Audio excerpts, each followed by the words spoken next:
la tragédie qui ébranle le Québec au grand complet. L'appel au 911 pendant que le feu est pris. Côté violence conjugale, je pense qu'il faut serrer la vis. Les faits divers avec Maxime Delan.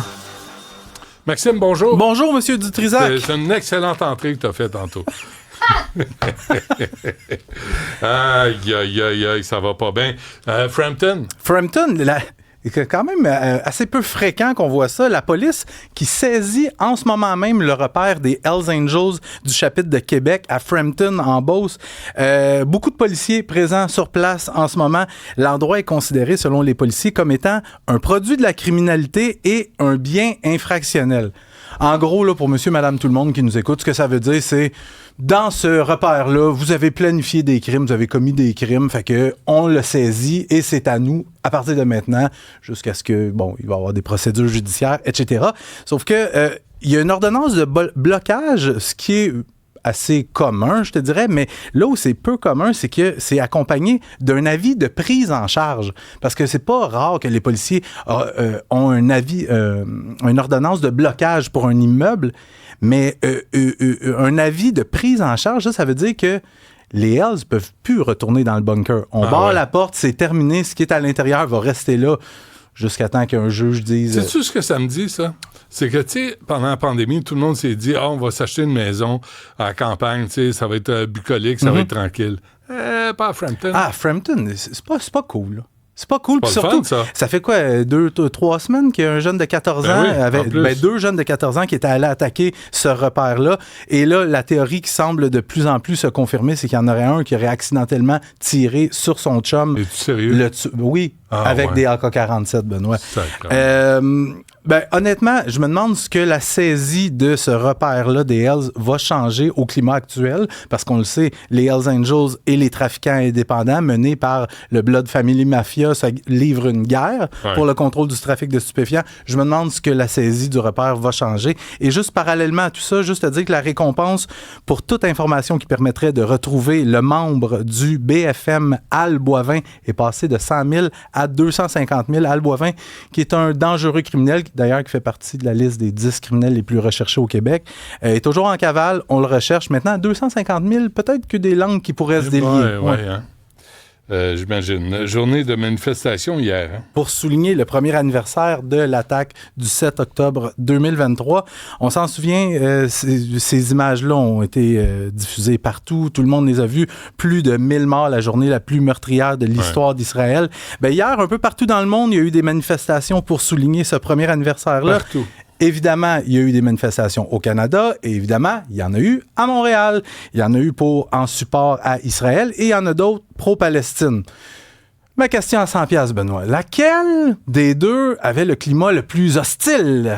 Laisse-moi deviner. L'émission finit à quelle heure déjà?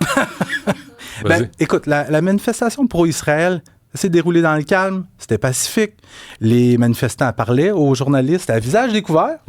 Oui, hein? Oui. C'est un détail, ça. C'est un détail, mais les gens étaient heureux d'en parler pour parler du traumatisme qu'ils avaient vécu dans cette journée du 7 octobre 2023. Ouais. Et la manif pro-Palestine, il y a eu des vitres fracassées, des graffitis sur les murs, beaucoup d'hostilité, la majorité des gens présents avec le visage couvert. Et je t'avoue que... Il y a une prière de rue en passant. Hein? Ça se peut, ça, j'étais pas au courant. Et je regardais hier en direct à LCN, je voyais mon collègue Yves Poirier qui se démenait pour essayer de tendre le micro, pour essayer de recueillir des témoignages. Parole, les mains dans la caméra. Non, on parle pas aux médias. Ils se faisaient bousculer. Non, ils sont pour la liberté d'expression. Oui, ils sont pour la justice. Puis moi... Et partout dans le monde, hein, toutes les grandes villes. Là. Oui, mais... Il importe un problème qui ne nous appartient pas. Mais puis aussi, je te rappelle que c'est la même gang qui, à peine une semaine, a manifesté au centre-ville de Montréal et qui ont cassé des vitrines de commerces de luxe et d'hôtels, qui ont lancé des cocktails... Impunité. Oui, des cocktails Molotov vers les policiers, Benoît. Puis on célèbre un carnage. Puis allez voir les images du 7 octobre 2023. Allez voir les images tournées par les crapules du Hamas, par ces merdes-là, qui se sont filmées en train d'exterminer, de tuer, de violer, de torturer des êtres humains. Tu sais, il n'y a personne qui se réjouit de ce qui se passe en Palestine présentement. Personne. Mais je veux quand même t'amener, je t'ai dit tantôt qu'il y a eu des manifestations partout au Canada. Il y en a eu une à Vancouver aussi. Et j'ai sorti l'extrait que Jean-Philippe va nous présenter dans une seconde pour te dire comment, parce qu'il y a une fille qui a pris le micro au terme du rassemblement pro-palestinien. Elle a pris le micro et je te laisse écouter comment ça se termine, ce discours-là. Death to Canada! Death to the United States! And death to Israel!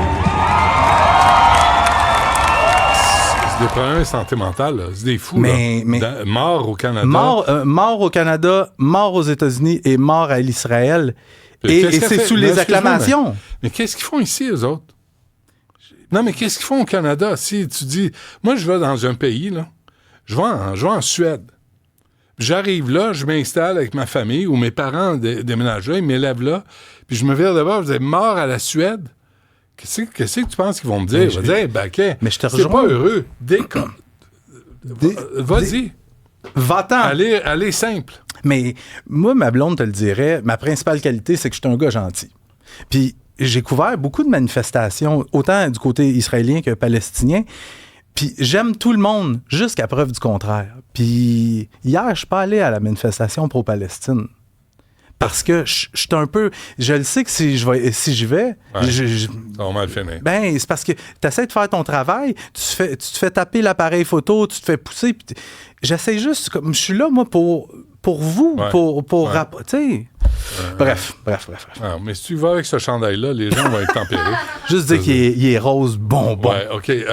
Rapidement, 30 secondes. Un ado de 15 ans arrêté pour incendie criminel d'un commerce, mais je dis incendie criminel, c'est tentative d'incendie criminel dans une pâtisserie. C'est la pâtisserie Café Rockaberry sur la rue Jean-Talon dans le quartier Saint-Léonard. Ça n'arrête pas, hein? Mais non, mais... J'ai parlé à Martin Vézina au début de l'émission. Ouais.